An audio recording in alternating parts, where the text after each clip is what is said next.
The Benjamin Dixon Show is only possible with listener support. Go to www.thebenjamindixonshow.com to register for our blog and join the Progressive Army. Children, mothers, fathers struggle for oxygen after a suspected chemical attack. Reporters cannot get into the town, civilians cannot get out. So internet videos are the only evidence of their suffering. Government shelling started on Friday. The city was pounded with hundreds of airstrikes and bombs. As night fell on Saturday, civilians told Al Jazeera they saw helicopters, and then the first reports of suffocation came in. Because of the non-stop shelling, residents had sheltered in their basements. When the alleged gas attack happened, they were trapped as the gas seeped through into their hideouts. Images and videos, internet videos of a chemical attack in the city of Douma, allegedly perpetrated by the Assad regime, have come out and infuriated the international community. And anytime we talk about this type of event, unfortunately, it keeps happening. This styled event keeps happening. Anytime we discuss it, it becomes quite a bit of a quagmire, particularly on the left, because of suspicions of false flags being perpetrated in order to incite American involvement. So before we get into that, before we get any further into the story, I want to preface with that because, again, it is the undercurrent here with this story. But nevertheless, apparently this continues to happen unless you're one of those people who believes that this is just a complete event with crisis actors to boot. But in context of what happened, according to the BBC and Al Jazeera, they are gathering that about 70 people have been killed over the weekend. As of last night, there was an airstrike that is believed to have been in retaliation for this. Initially, the airstrike was suspected to have been committed by the United States government, but it has come out this morning that it was in fact Israel, Israeli F-15 fighter jets that shot about 8 missiles to an air base in Syria. This is also according to the Russian Defense Ministry that said that it was indeed Israeli aircraft that shot those missiles. 5 of the 8 missiles were intercepted by the Syrian air defense systems. 3 of them reached their target, killing approximately 14 people. President Trump has had a lot to say, but before I get into his response to the alleged chemical attack last week, it's interesting. The president was just talking about wanting to leave Syria, wanting to pull all of our troops out of Syria.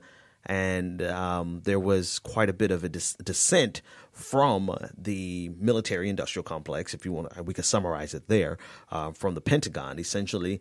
And subsequently, a statement came from the White House agreeing that the United States would stay in Syria until ISIS is completely destroyed. But here's what the president had to say on Twitter with regard to the chemical attacks. He said, many are dead, including women and children, in mindless chemical attack in Syria.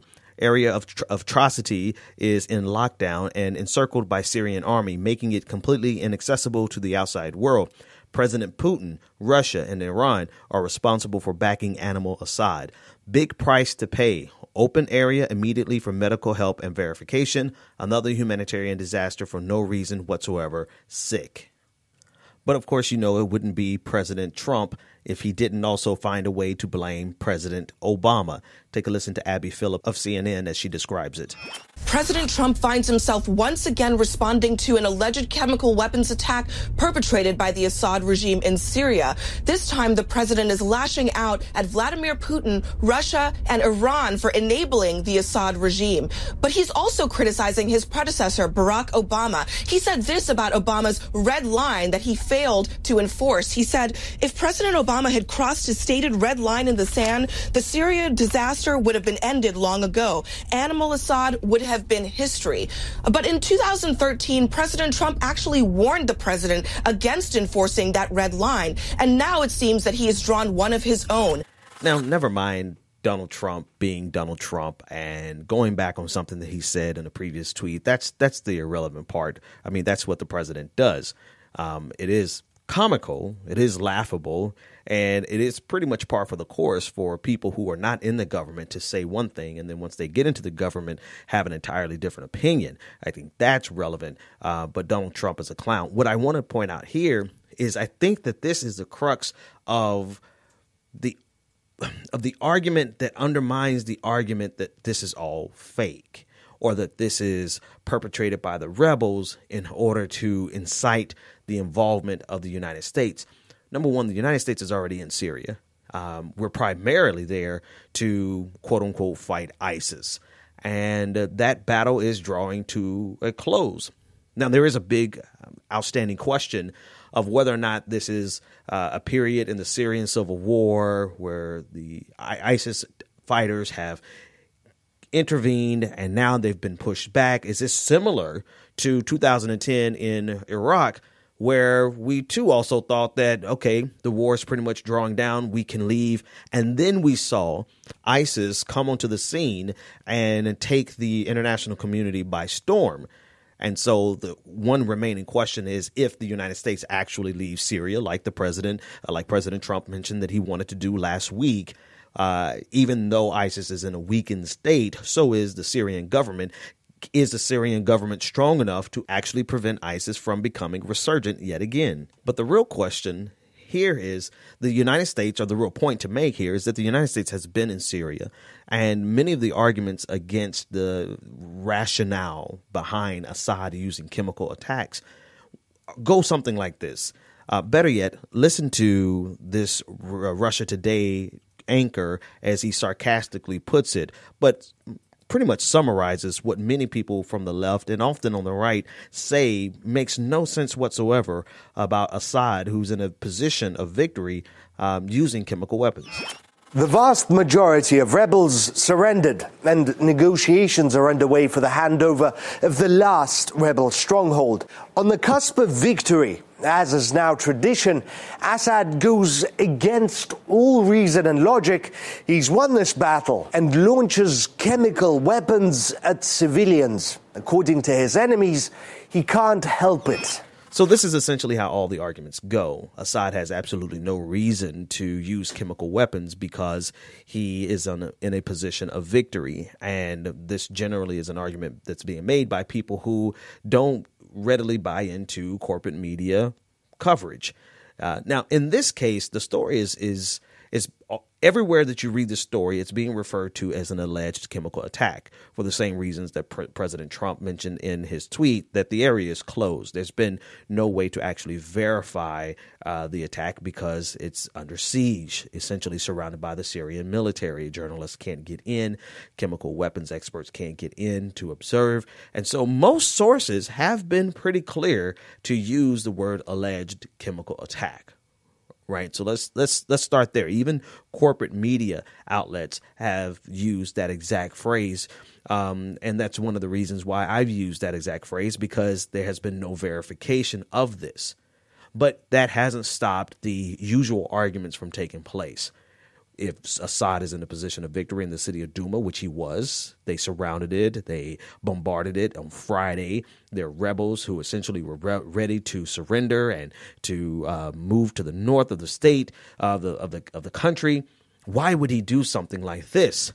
And the answer that we generally get from the far right and the anti-corporate media left, and anti-imperialist left, to be more precise, is that this is something being done either by the United States, deep state, or by rebels in the region who are trying to incite the United States government to get involved into a war that's almost over.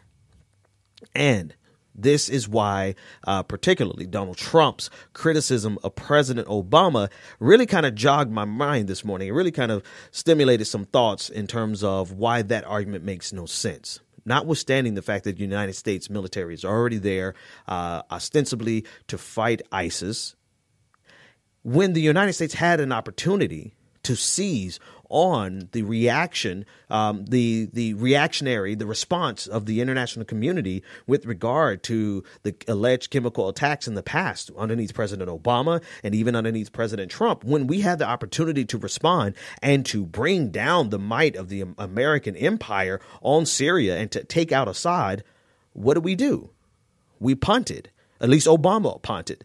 He drew a red line and then he punted to Congress, and Congress said, well, we don't want to sign an authorization of use of military force because we don't want to go on record being a part of another war. And they punted. What did Donald Trump do? Well, he shot a couple of Tomahawk missiles, and the media, all of the corporate media got excited and got their underwear wet because of how glorious the weapons looked in the night, according to Brian Williams of MSNBC.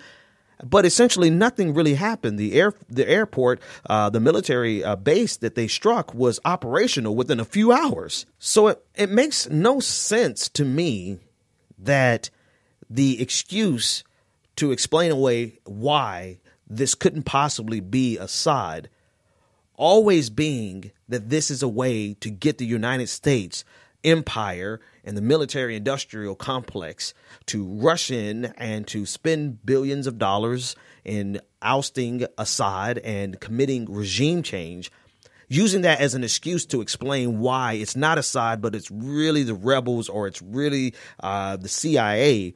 The United States hasn't responded in any way that people have described or expected. Assad is still in power. Assad looks like he's going to be in power. It looks like he's not going anywhere. So it doesn't make sense for that to continuously be the justification of not believing that this could be Assad, because Assad gets away with it. Even if it's not Assad, it's being blamed on Assad, and nobody's doing anything to stop him. Obama punted. Trump, he pounded his chest, shot a few Tomahawk missiles. Nobody was killed. Everything is pretty much status quo. So how can we continuously use that as the rationale or the explanation of why this wasn't Assad and why it was actually either rebels or the CIA trying to lure the United States into an even deeper, broader conflict against Assad, when that has not happened in the 5 years since Obama drew his red line?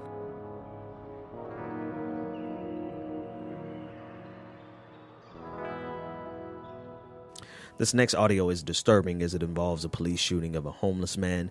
Listener discretion is advised. Get out from behind them! Hey! No! Come on! You in? Oh my God, please, God. Drop the leg! I'm not your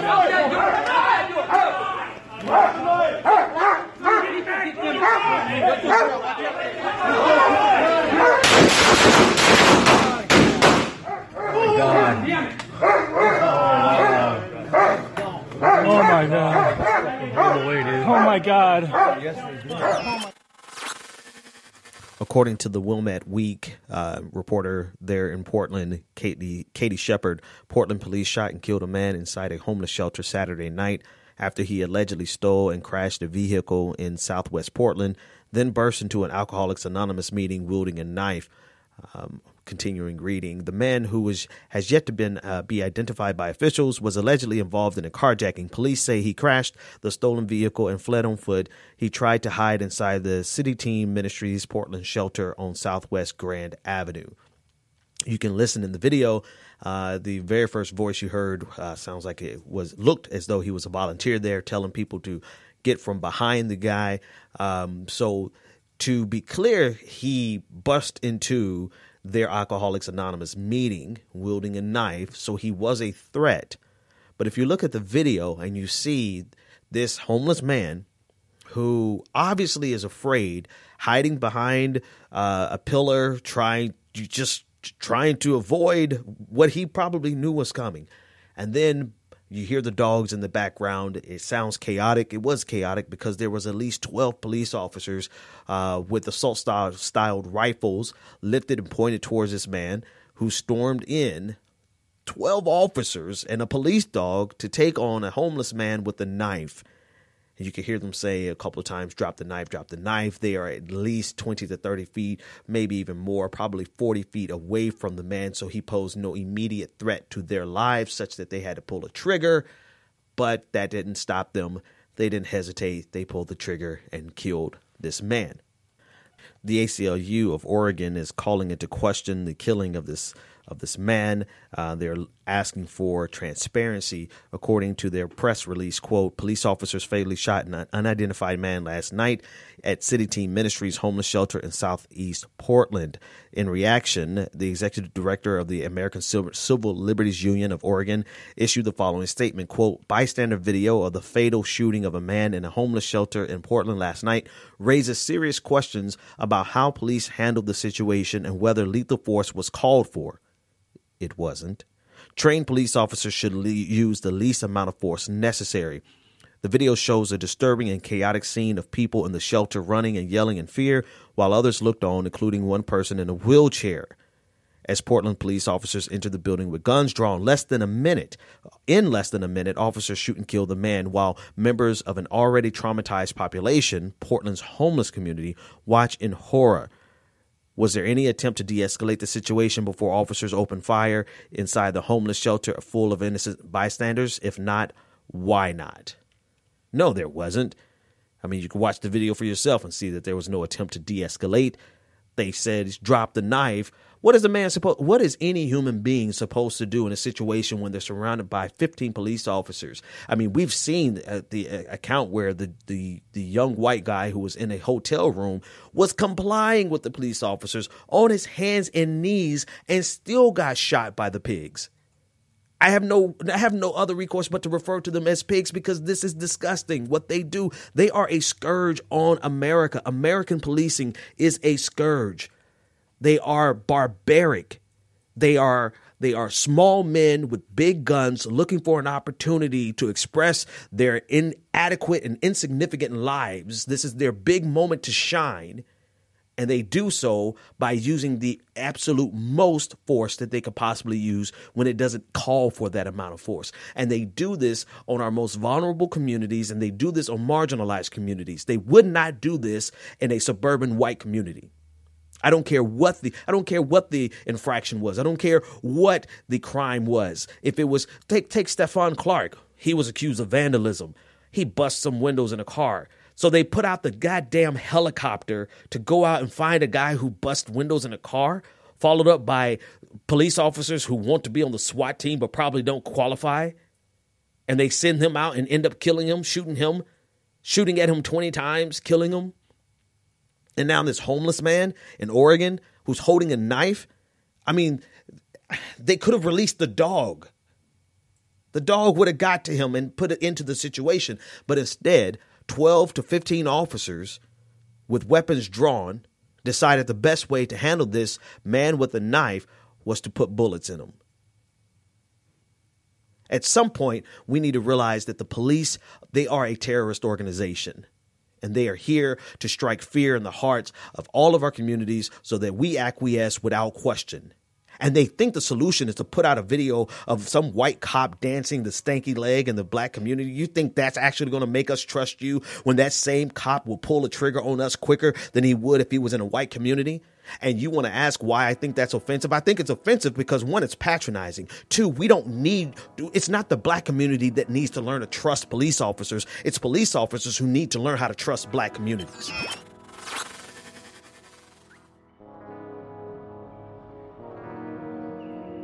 There's a thing that's happening on the Israeli-Gaza border that has been happening over the weekend and last week. And according to Al Jazeera, Gaza hospitals declare a state of emergency.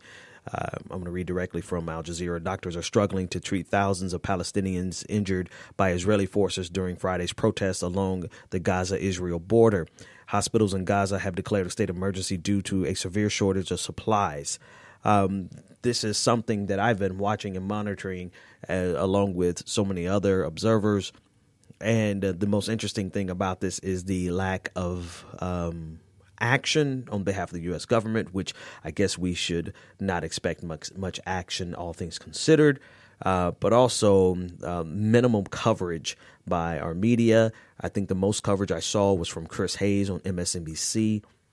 And the all-around indifference to the killing of protesters, along with journalists who are clearly marked and identified as being press by Israeli forces.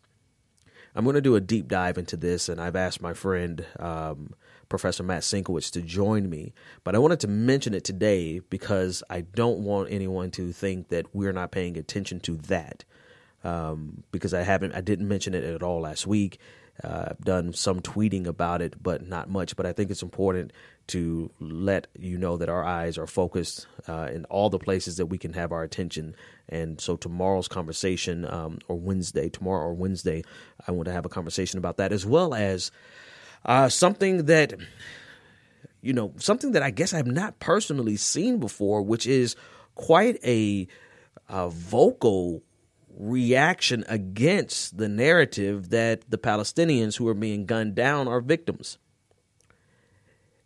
It's actually, what we see with our eyes clearly can see, plain as day, is actually being dismissed by some people.